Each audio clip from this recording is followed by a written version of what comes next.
ଦର୍ଶକ ବନ୍ଧୁ ଧ୍ୟାନରେ ଶୁଣନ୍ତୁ। 1 ନମ୍ବର, ମହିଳାମାନେ କେବେ ବି ଘରର ଦୁଆର ମୁହଁରେ ବସି ଭୋଜନ କରନ୍ତୁ ନାହିଁ। ଏହାଦ୍ୱାରା ଦରିଦ୍ରତା ଆସିଥାଏ।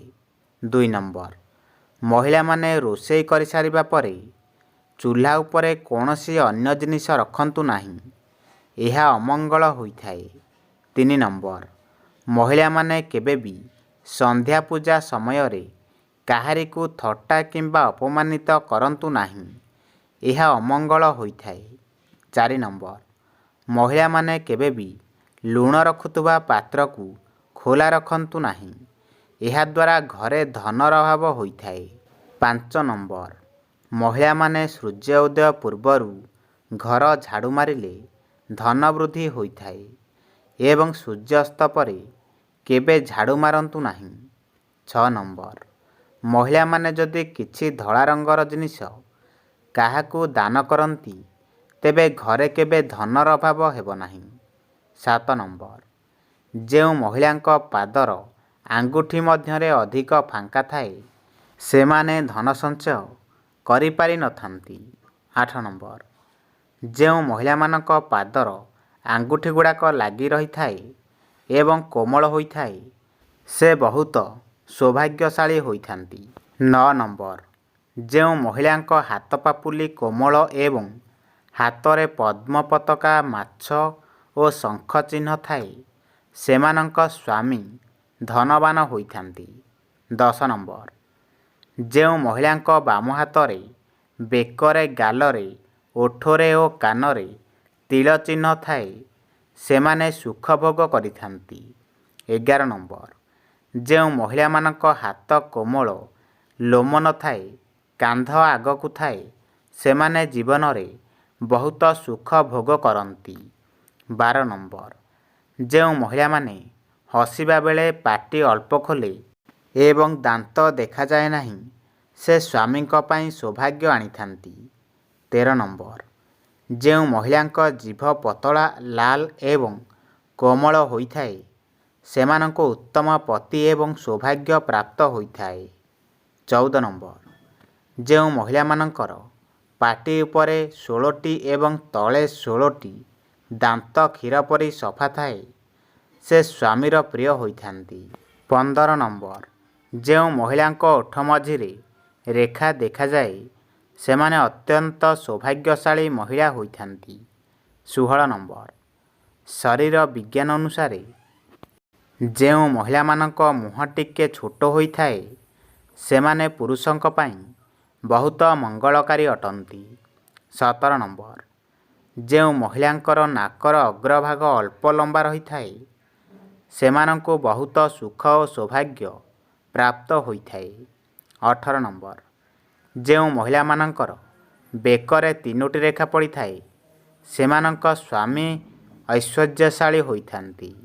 19 ନମ୍ବର, ଯେଉଁ ମହିଳାଙ୍କ ବେକରେ ଘଣ୍ଟିକା ଉଚ୍ଚା ହୋଇଥାଏ ସେମାନେ ସୌଭାଗ୍ୟଶାଳୀ ମହିଳା ହୋଇଥାନ୍ତି।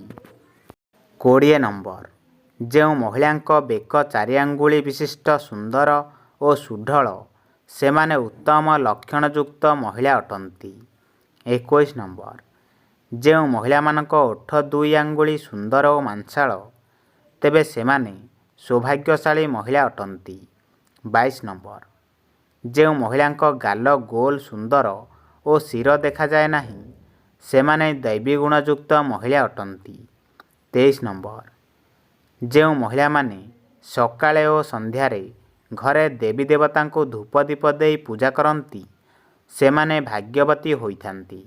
25 ନମ୍ବର, ଯେଉଁ ମହିଳାମାନେ ଆସ୍ତିକ, କ୍ଷମାଶୀଳ, ଦାନଶୀଳ, ବୁଦ୍ଧିମାନ ଏବଂ କର୍ତ୍ତବ୍ୟପରାୟଣ ସେମାନେ ସାକ୍ଷାତ ଲକ୍ଷ୍ମୀ ସ୍ୱରୂପ ଅଟନ୍ତି।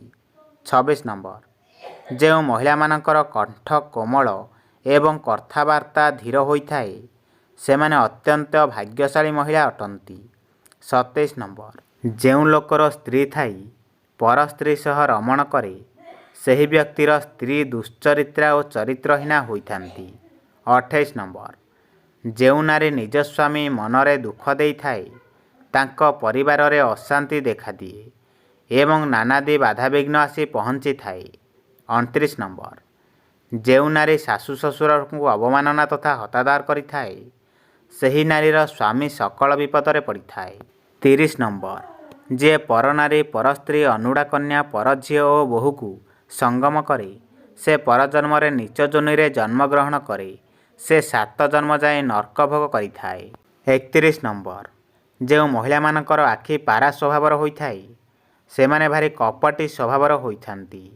ଯେଉଁ ମହିଳାମାନଙ୍କର ନାକ ଟିକେ ଚେପେଟା ହୋଇଥାଏ ସେମାନେ ବୁଦ୍ଧିମତୀ ଓ ଗୁଣବତୀ ସ୍ୱଭାବର ହୋଇଥାନ୍ତି। ଯେଉଁ ମହିଳାମାନେ ଧୀର ସୁସ୍ଥ ଭାବରେ ଚାଲିଥାନ୍ତି ସେମାନେ ସୌଭାଗ୍ୟବତୀ ହୋଇଥାନ୍ତି।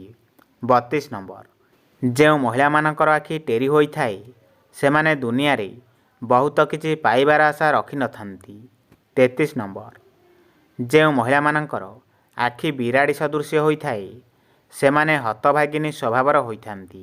ଯେଉଁ ମହିଳାମାନଙ୍କର ମୁଖମଣ୍ଡଳ ଗୋଲାକାର ହୋଇଥାଏ ସେମାନେ ଜୀବନରେ ଧନବାନ ହୋଇଥାନ୍ତି। 34 ନମ୍ବର। ଯେଉଁ ମହିଳାମାନଙ୍କ ମୁଖରେ ଜମାରୁ ବି ହସ ପ୍ରକାଶ ପାଇନଥାଏ ସେମାନଙ୍କ ଜୀବନରେ ସବୁବେଳେ ଦୁଃଖ ଓ କଷ୍ଟରେ ରହିଥାନ୍ତି। 35 ନମ୍ବର।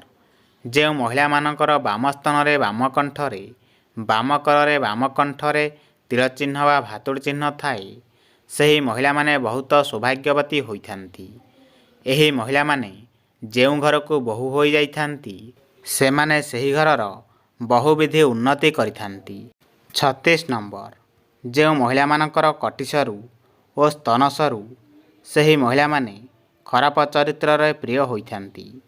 ଯେଉଁ ମହିଳାମାନଙ୍କର ପେଟ ସର୍ପ ପରି ହୋଇଥାଏ ସେମାନେ ଭୋଜନ ପ୍ରେମୀ ହୋଇଥାନ୍ତି। 37 ନମ୍ବର। ଯେଉଁ ମହିଳାମାନଙ୍କର ଦାନ୍ତ ବଡ଼ ବଡ଼ ହୋଇଥାଏ ସେମାନେ ବହୁତ ରାଗୀ ସ୍ୱଭାବର ହୋଇଥାନ୍ତି। ଯେଉଁ ମହିଳାମାନଙ୍କର ଲାଲ ପଦ୍ମ ପରି ଦେଖାଯାଇଥାଏ ସେମାନଙ୍କ ଜୀବନରେ ବହୁତ ସୁଖ ସମୃଦ୍ଧି ଅର୍ଜନ କରିଥାନ୍ତି। 38 ନମ୍ବର। ଯେଉଁ ମହିଳାମାନଙ୍କର ଆଖି କୋଇଲି ପରି ଦେଖାଯାଉଥାଏ ସେମାନେ ବହୁତ ବୁଦ୍ଧିମତୀ ହୋଇଥାନ୍ତି। ଯେଉଁ ମହିଳାମାନଙ୍କର ମୁଖମଣ୍ଡଳରେ ଅତି ସରୁ ବା ଗୋଜିଆ ହୋଇଥାଏ ସେମାନେ ବହୁତ ଜିଦଖୋର ସ୍ୱଭାବର ହୋଇଥାନ୍ତି। ଯେଉଁ ମହିଳାଙ୍କ ନାକ ଅଗ୍ରଭାଗରେ କଳା ଯାଇ ରହିଥାଏ ସେହି ମହିଳାମାନେ ସୌଭାଗ୍ୟବତୀ ହୋଇଥାନ୍ତି। 39 ନମ୍ବର। ଯେଉଁ ମହିଳାମାନଙ୍କର କପାଳରେ କଳା ଯାଇ ରହିଥାଏ ସେହି ମହିଳାମାନେ ଧନବାନ ଓ କୀର୍ତ୍ତିବାନ ହୋଇଥାନ୍ତି। 40 ନମ୍ବର। ଶୁକ୍ରବାର ଦିନ 2ଟି ମୟୂର ପଙ୍ଖ ନାଲି କପଡ଼ାରେ ରଖି ଲକ୍ଷ୍ମୀଙ୍କ ପାଖରେ ପୂଜା କଲେ ଏବଂ ତାକୁ ପର୍ସ କିମ୍ବା ପଇସା ରଖୁଥିବା ଜାଗାରେ ରଖିଲେ ଅଭାବ ଅସୁବିଧା ଦୂର ହୋଇଥାଏ।